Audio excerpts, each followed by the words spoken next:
কোন দিক দিয়ে বের হলে ভাই ভালো হবে বেশি? এদিক দিয়ে কি নতুন বাজার দিয়ে বেরোবো নাকি? 300 ফিট বেরোতে পারেন, ইচ্ছা আপনার। ঠিক আছে ভাই, আসসালামু আলাইকুম। এই পরশুদিন পাসপোর্ট আনলাম, আর তাও আমি গেছি, আমার দিব না পাসপোর্ট। আমি আপনার কেন দেবেন না? কয়েকটু বোঝাচ্ছে জারিয়া আর ফিঙ্গার প্রিন্ট নেবেন। তারপর যে ইমেল পাঠাইছেন এই অফিস থেকে এনে লেখা আছে যে সে যদি আপনি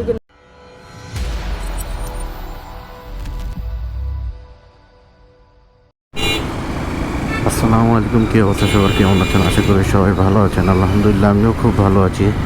সবাইকে স্বাগতম রাইডার সুমন ভাই YouTube channel and Facebook page থেকে। আজকে সরাসরি যাত্রী নিয়ে যে আপনাদের সাথে ইন্ট্রো দিচ্ছি। আমার ভিডিওটা শুরু হচ্ছে বাড্ডা ডিআইটি থেকে। এক ভাইকে পেলাম, ভাইকে নিয়ে যাবো হলো মগবাজার জনকণ্ঠ ভবন। আর ভাইয়ের সাথে আমার ভাড়া চুক্তি হচ্ছে 150 টাকা। এখন ঘড়িতে সময় হলো 9টা 30, আর আমার বাইকে কিলোমিটার চলছে হলো 206।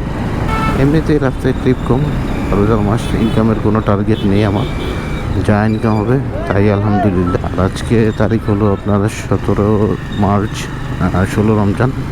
তো দেখা যাক কেমন ইনকাম হয়। তো চলেন আগে বাইকে নিয়ে যাই মগবাজার।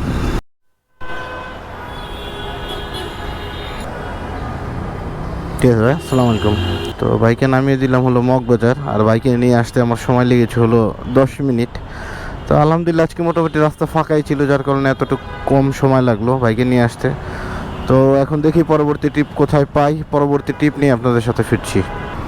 তো আলহামদুলিল্লাহ লাস্ট ট্রিপ নামিয়ে দিয়ে 1 ঘন্টা 5 মিনিটের মতন বসেছিলাম হলো মগবাজার। এখন এক বাইকে নিয়ে যাচ্ছি হলো মগবাজার থেকে ফুলবাড়িয়া। ভাইয়ের সাথে আমার ভাড়া চুক্তি হচ্ছে 100 টাকা। বসে থেকেও কোনো লাভ নেই, কম বেশ করে চলে যেতে হবে, তো এই জন্যই চলে যাচ্ছি। তো এখান থেকে দূরত্ব সর্বোচ্চ 4 কিলোর মতন হবে। তো 100 টাকা আলহামদুলিল্লাহ ভালো ভাড়া। তো দেখি ভাইকে নিয়ে যেতে কতটুকু সময় লাগে, ভাইকে আগে নামাই।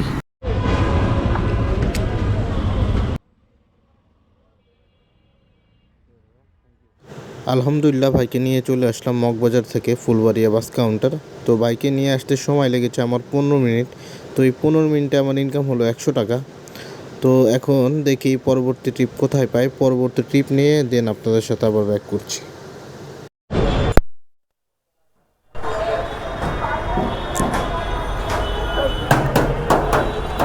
আলহামদুলিল্লাহ লাস্ট ট্রিপ নামিয়ে দেওয়ার পর ফুলবাড়িয়া মোড়ে বসেছিলাম 10 মিনিটের মতো। তো এখন এক বাইকে পেলাম, বাইকে নিয়ে যাব হলো আপনার মৌচাক মার্কেট। ভাইয়ের সাথে আমার ভাড়া চুক্তি হয়েছে 100 টাকার। 100 টাকার ভাড়া নিয়ে আপনার রাইডাররা কারাকারি লেগে যায়। এখন রাইডের পরিস্থিতি খুবই খারাপ। দয়া করে ভাই যারা নতুন রাইড শেয়ারিংয়ে আসবেন, ভুলেও ভাই এই পেশায় আইসেন না ভাই। আসেন, আসার পর বুঝবেন, এর আগে বুঝবেন না। রাস্তায় ঘন্টার পর ঘন্টা বসে থাকবেন, অ্যাপসে কল থাকবে না, তখন বুঝবেন, এর আগে বুঝবেন না। তো চলেন বাইকে নিয়ে যাই হলো মৌচাক মার্কেট, দেখি কতটুকু সময় লাগে, বাইকে আগে নামাই। তো বাইকে নামিয়ে দিলাম হলো মৌচাক মার্কেট, আর বাইকে নিয়ে আসতে সময় লেগেছে হলো আমার 15 মিনিট। এই 15 মিনিটে ইনকাম হলো আপনার 100 টাকা।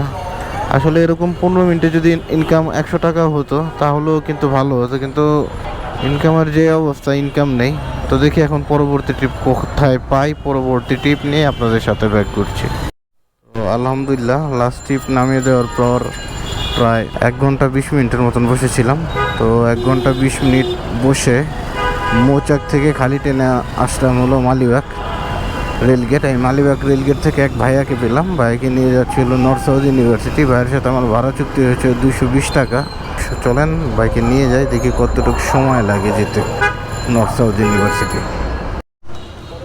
করার পরে এই পরশুদিন পাসপোর্ট আনলাম, আর তাও আমি গেছি, আমার দিব না পাসপোর্ট।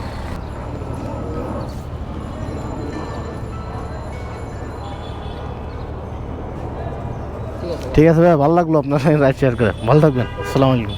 বাইকে নিয়ে চলে আসলাম নর্থ সাউথ ইউনিভার্সিটি। বাইকে নিয়ে আসতে সময় লেগেছে হলো আপনার 35 মিনিটের মতো। তো মোটামুটি রাস্তা ফাঁকাই ছিল, মানে যেই পরিমাণ জ্যাম থাকার কথা এই রাস্তাটায় ওই পরিমাণ জ্যাম নেই, অনেক কম জ্যাম পেয়েছি, যার জন্য 35 মিনিটের মতো সময় লাগলো তাও আসতে। তো এখন দেখি চেষ্টা করবো একটা বাসার দিকে ট্রিপ নেওয়ার জন্য। গুলশান বনানী হলে ভালো হয়, কারণ এখন আর রাস্তায় থেকে কোনো লাভ নেই, এই টাইমে ট্রিপ এমনিতেই কম থাকে। তো দেখি এখন পরবর্তী ট্রিপ কখন পাই। বলানি না ভাই, কোন দিক দিয়ে বের হলে ভাই ভালো হবে বেশি? এদিক দিয়ে কি নতুন বাজার দিয়ে বেরোবো নাকি? 300 ফিট দিয়ে বেরোতে পারেন, ইচ্ছা আপনার। না, যেদিক দিয়ে ভালো হবে শর্টকাট সেদিক দিয়ে বলেন, সেদিক দিয়ে যাই আমি। নতুন বাজারে জ্যাম থাকতে পারে, আপনি 300 ফিট দিয়ে বেরোতে। আচ্ছা, তাহলে গাড়িটা ঘুরাই ফেলবো তাই তো?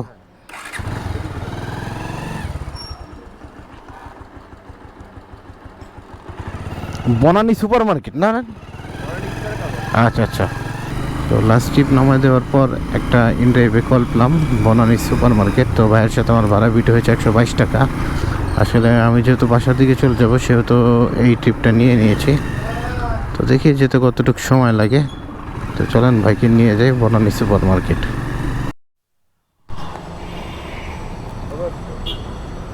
122 টাকা ভাইয়া। ফাইন কি হবে ভাই? 500 দেখতে হবে ভাইয়া। তো ভাইকে নামিয়ে দিলাম হলো বনানী। ভাইয়ের ভাড়া আসছিল 122 টাকা, ভাই আমাকে দিল 130 টাকা। এখন বাসা থেকে চলে যাব। আর আজকের ইনকামের হিসাবটা হলো, আজকে যখন আমি বাসা থেকে বের হয়েছিলাম তখন সময় ছিল হলো 9টা 20, আর এখন সময় হলো 2টা 35। তো অলমোস্ট আমি 5 ঘন্টা 10 মিনিটের মতো আজকে রাইড শেয়ার করেছি। এই 5 ঘন্টা 10 মিনিট রাইড শেয়ার করে আজকে আমার টোটাল ইনকাম হলো 700 টাকা। আলহামদুলিল্লাহ 700 টাকা হলো আজকে আমার ইনকাম। তো যখন আজকে আমি বাসা থেকে বের হয়েছিলাম তখন আমার বাইকের কিলোমিটার ছিল হলো 205, আর এখন হলো 240। তো 35 কিলোর মতন আজকে আমি বাইক চালিয়েছি। এই 35 কিলো বাইক চালিয়ে যদি আমি তেল খরচ 150 টাকা ধরি, তারপরেও আলহামদুলিল্লাহ আজকে আমার প্রফিট হলো 550 টাকা। এই 550 টাকা নিয়ে আজকে আমি বাসায় যাচ্ছি। আর আজকে ট্রিপ আমি কমপ্লিট করেছি হলো টোটাল 5টা, যার মধ্যে 4টা কন্টাক্ট আর একটা ইনড্রাইভে কল ছিল। তো এই ছিল আজকের ইনকামের হিসাব। রাস্তার অবস্থা তো ভালো না, তো আলহামদুলিল্লাহ তেল ছাড়া 500 টাকা ইনকাম হলেই খুশি থাকতে হবে, কিছু করার নেই। তো আজকের মতো এই পর্যন্তই। যদি আজকের ভিডিওটা আপনাদের ভালো লাগে আমার ফেসবুক পেজটা লাইক করে দিবেন এবং আমার ইউটিউব চ্যানেলটা সাবস্ক্রাইব করে দিবেন। দেখা হবে অন্য কোনো দিন অন্য কোনো রাইড শেয়ারিং ব্লগে। সবাই ভালো থাকবেন। আল্লাহ হাফেজ।